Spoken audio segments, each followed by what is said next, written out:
Look at this. This is only So this is one. an envelope with Belgium on the front of it. The mysteries. What could this be? So this is some sort of Treasury certificate. It's slightly fuzzy. No, don't anymore because this is dangerous already. No, look. If only I had a photographic memory, I could tell you what it was. But it's No. we can't show you. But it shows deposits in the name of Ferdinand Marcos in a bank in Brussels, and it's for $987 billion. 900. Can we show the camera? No, It's for $987 billion. sige na, oh. Afternoon, ladies and gentlemen. No? I'm here today to brief you on the next trip of the President, which will be to Brussels, Belgium.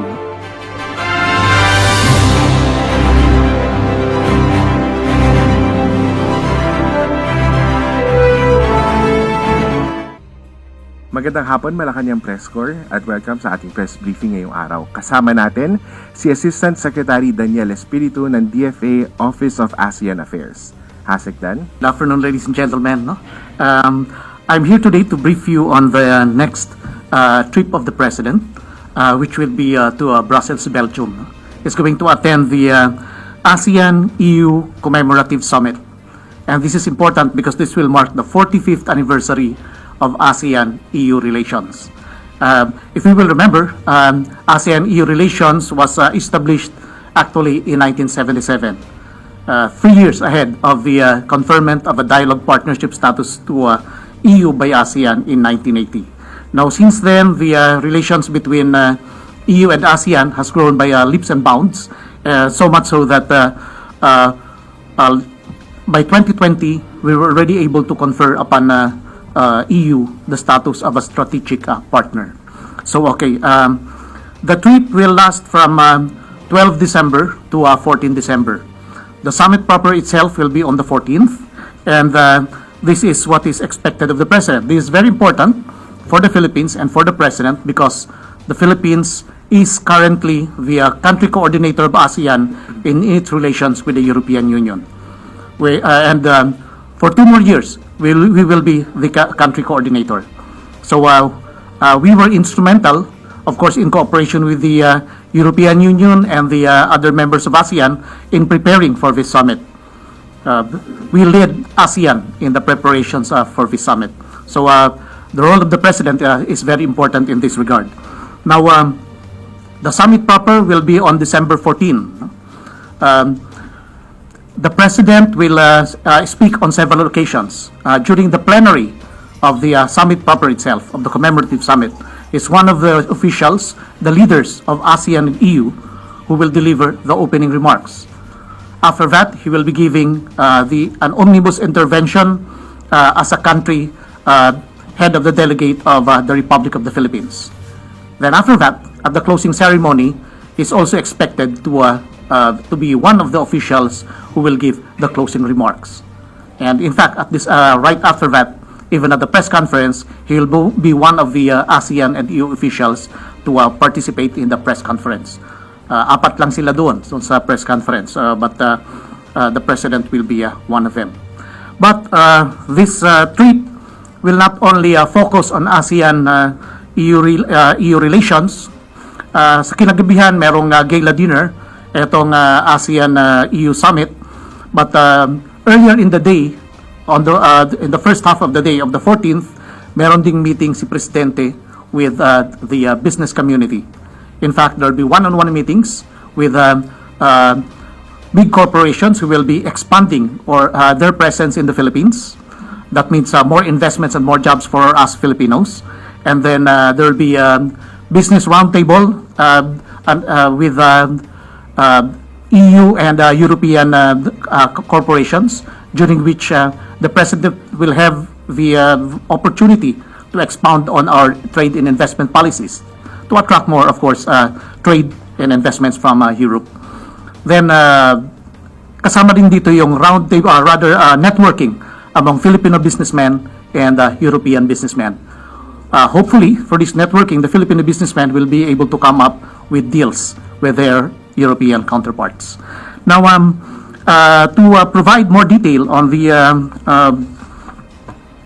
one-on-one meetings of the President with key European corporations, suffice it to say that he will be meeting with Unilever.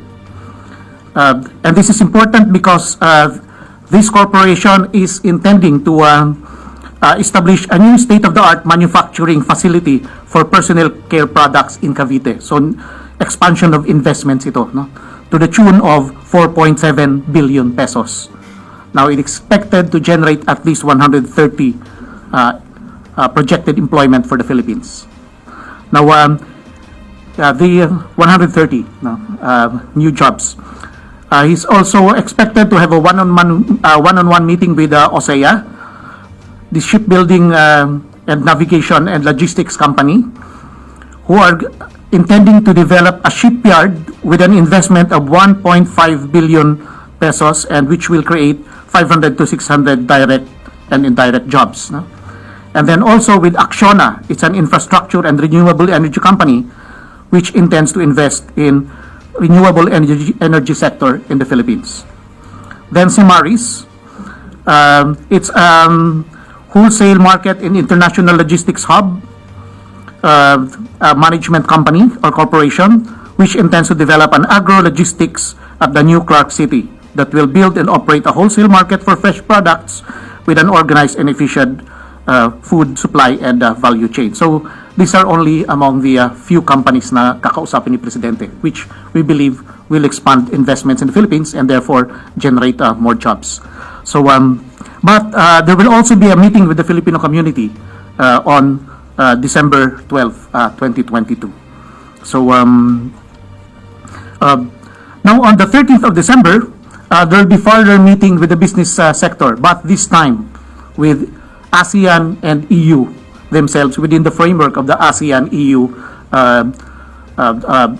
dialogue partnership relations. No? So the President on December 13, noon time, will participate at the C-suite or the CEO suite luncheon for the EU-ASEAN Business Summit, where he is expected to speak. And then at the same time, he will also participate in the 10th ASEAN-EU Business Summit proper itself, where again, he will be expected to deliver his remarks. So this will be a very busy trip for the President, and we hope that this will redound to a lot of benefits for the Filipino people, not only for ASEAN. There are also expected, we also expect to hold around 10 bilateral meetings on the site, no? With 10 countries. Belgium, he will call on the King of Belgium. And this is important kasi we will be marking the 76th year of the diplomatic relations between the Philippines and Belgium. And at the same time, this intends to expand cooperation between this country, our country, and Belgium in terms of agricultural cooperation and renewable energy. He will also have a bilateral meeting with Estonia in which we can discuss cyber cooperation and a pending extradition treaty. And then with the Czech Republic, with which we will be celebrating the 50th year of our diplomatic relations. Czech Republic is also important because we have defense cooperation with the Czech Republic, and there are also proposed technology transfers in the realm of defense. Now, he will also have bilateral meetings with Spain, which is again important because they will be the EU Council President at the second half of next year in 2023. And then Spain has just acceded to the Treaty of Amity and Cooperation of ASEAN. Dapat sana nga pipirmahan na during the last summit. No? Kaya lang dinelay muna. No? But the signing will come. Then we have defense cooperation with Spain also, from which we also purchase some heavy lift air transports. Then further bilateral meetings will be held with Denmark, with which we will also celebrate the 75th years of bilateral cooperation. And Denmark is important because we have maritime cooperation with Denmark, as well as shipbuilding cooperation. In fact, there is a shipbuilding facility in Cebu, the Austral Philippines, na recently produced passenger ferry for the Philippines from Cebu. Then other bilateral meetings will be held with Germany, Poland, Finland, the Netherlands, and of course the European Union. With the European Union, it's important because they are a partner as co-coordinators in the ASEAN-EU commemorative summit. So mag-uusap yan about the preparations and the way forward for ASEAN-EU relations as well as Philippines-EU relations, including the way forward for the pending Philippine-EU free trade agreement. So I guess I'll stop at this point and open myself to your questions. Yeah, thank you. Marisol Halili from TV5. Sir, magandang hapon po. Yeah, magandang. Sir, aside from the business issues, what are the other issues that the President will bring up during the ASEAN-EU Summit? Oh, marami. Kasi sabi ko kanina, magkakaroon ng plenary, no? During which, oh my God, this is very big. Not only the 9 ASEAN countries will speak, but also the leaders of the 27 EU countries. So, including the ASEAN Secretariat and the leadership of EU nowadays, probably 38 leaders ang magsasalita. So, the President will carry there all our priorities and concerns. Of course, hindi lang yung concerns ng Pilipinas, but also the concerns natin sa ASEAN. No? But for the Philippines, the important issues are, of course, most important is the post-pandemic recovery. Not only in terms of public health recovery, but also in terms of economic recovery. So, diyan papasok ngayon yung issues of energy and food security, the addressing the disruption in the supply chain, and then of course maritime security, digital economy and digital transformation, kasi that's the wave of our future na nakita na natin nung magkaroon ng pandemic. We have been adopting e-commerce, e-delivery and the like, which is a new area of expansion for our economy, and also climate action and biodiversity management and conservation, which is very important for all of us. Of course, MSMEs are further concerns. And of course, kasama dyan din yung discussion of international and regional developments, which includes discussions on the South China Sea, UNCLOS, Ukraine, and other developments around the world. Yeah, thank you. Sir, how about the delegation? Sino po yung makakasama sa Okay. Philippine delegation? Hindi pa tapos yung delegation, no?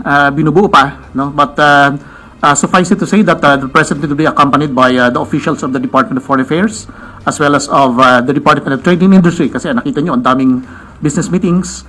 And yung latest list, nakita namin yung pangalan ni former President Gloria Macapagal Arroyo, si DICT Secretary Jonathan Uy, and also Senator Mark Villar. But hindi pa tapos itong delegation list. Yeah. Salamat po. Thank you. Nestor Corrales, Inquirer. Good afternoon, sir. The European Union early this year flagged the Philippines for deficiencies in local seafaring training and education. Will the President discuss this issue with the European Union, since 50,000 Filipinos working in EU vessels are at risk of losing jobs if the EU imposes ban on Filipino seafarers? Okay, I don't have the details, but that's one of the matters that will be discussed para ma-address na natin yan. Thank you. Thank you, sir. Any question from MPC? Nakel Bayan, Radyo Pilipinas. Sec, do we have data po how many Filipinos are there in Brussels po? Oh, I don't have that figure right now, no? Yeah, I'm sorry, I don't have that figure right now. Alright. Sir, you mentioned po kanina yung possible na EU and Philippine free trade agreement. How about po yung ASEAN and EU free trade agreement po? Okay, pareho yan pending, no? Ongoing yung negotiations, but at this point, may mga issues between the two sides na medyo pending pa. So, nakatenga yan. In fact, the last we heard was that ASEAN already made its comments on the latest draft. So, kumbaga, yung papel ngayon nasa court na ng EU. So, we're waiting for their response on this one. Yeah, but napakarami ng issues na nakalagay doon, and we have to make sure that all national interests of the ASEAN member countries, and especially the Philippines for us, would be addressed at hindi naman ma-disadvantage. So, it's we do not have to hurry that up. No, we'd rather have truly advantageous free trade agreement than a hurried one na nasasakripisyo yung interest ng mga Pilipino. Yeah, thank you. And then Suarez, Net 25. Hi, sir. Hi. May mga nabanggit po kayong figures kanina regarding dun sa mga pledges, investment, ganyan. Siyempre po inaasahan ng business sectors dito sa atin, especially po yung mga Pilipino. Kung how much po ba, meron na ba tayong estimate na kung magkano yung makukuhang may uwing investment ng Pangulo from the Brussels trip po? Yeah, gaya nga nasabi ko kanina, dito pa lang sa Unilever, we're now looking at 4.7 billion pesos now in investments. And then dito naman sa OSEA, doon sa shipyard development, 1.5 billion. At ang most important is yung initial employment that may be generated. No? Dito sa Unilever, mga 130. Dito sa, sa shipbuilding, 500 to 600 direct and indirect jobs. So, yung iba, of course, lahat yan. Pagka may investment, that means employment. No? Wala pang figures yung iba, but there will be. No? Okay, thank you so much. Positive po ba tayo na talagang magpapasok itong mga to? Kasi sabi ng ECOP, yung mga previous na mga investment pledges, yung mga negos and agreements po, hindi naman halos lahat na tutuloy. Yeah, oo. Kasi yung iba ko minsan plano pa lang, di ba? But this one are in the pipeline already. So, thank you. Thank you so much po. Okay. Any question from MPC? Pia Gutierrez, ABS-CBN. Hi, sir. Yes. Sir, nabanggit niyo po na isa sa pag-uusapan yung Ukraine-Russia conflict. So, do we expect the ASEAN to at least express stronger support for the EU's position on the Ukraine-Russia conflict, sir? Okay. When it comes to position, ASEAN has its own position in the same way that we have our own position. No? Klaro naman yung position ng ASEAN on that ever since this conflict began. No? We are for the self-restraint of the parties concerned na sana hindi na mag-escalate further itong bakbakan na ito. And we have expressed serious concern dun sa humanitarian crisis which it generated. And at the same time, we are calling on all parties to go to the negotiating table, no? Para kung pwede, mabigyan na ng peaceful resolution itong conflict na ito. At the same time, ASEAN has always expressed serious concern about the global impact of this conflict, especially economically, in terms of the disruption of the supply chain, energy shortage, food shortage, and also yung shortage of fertilizers and the like. And of course, overall, ang laki ng impact nito sa inflation around the world, which is being felt ng lahat ng bansa, including the Philippines. No? In fact, this is the parang albatross that's dragging down economic growth across all countries. So these are the things na sinabi na ng ASEAN, and this will be reflected dito sa discussions sa coming plenary ng ASEAN and EU. Kung magkatugma man yung posisyon ng EU at ASEAN, nagkatugma lang talaga simply probably because we share a lot of values and we share the same negative impact ng effects of that war.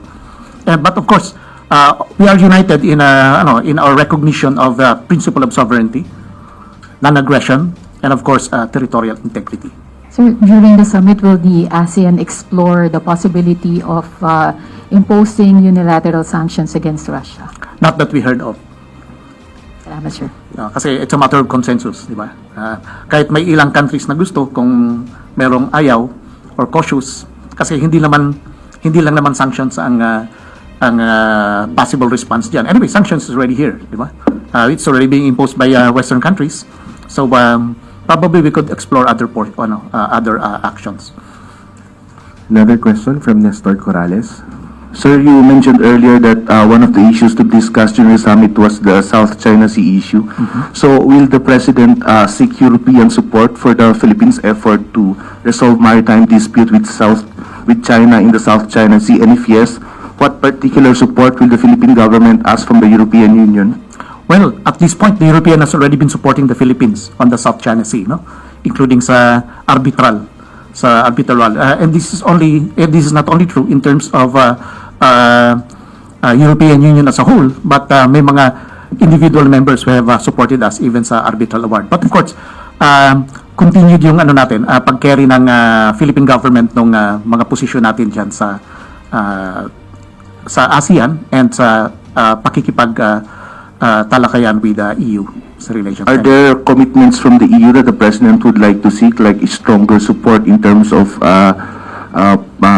patrol in the disputed sea? Yung actual patrol siguro, medyo malayo kasi EU malayo tayo.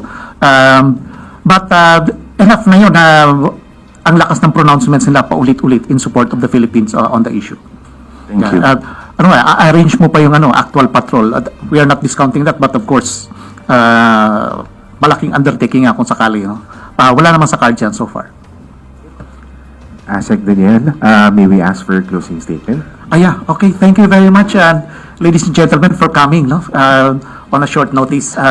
We just gave this briefing so that you would already more or less have an idea of what to cover in the next few days during the progress of this summit. Not only from the perspective of Philippine interest, but also from the perspective of the region. We hope that at the end of the summit, there will be an adoption of the ASEAN-EU Leaders Declaration, and among the deliverables would also be the program of action on ASEAN-EU comprehensive cooperation for the next 5 years, from 2023 to 2027, kung saan napapaloob yung sinabi na nating areas of priority kanina, post-pandemic public health recovery and economic recovery, energy security, food security, maritime cooperation and maritime security, MSMEs, digital transformation and digital economy, climate action, and biodiversity management and conservation, and other areas. Makapal yung program of action, and I cannot describe all the details, but puno po yun ng areas of cooperation between ASEAN and EU. So yun lang po. Thank you very much po sa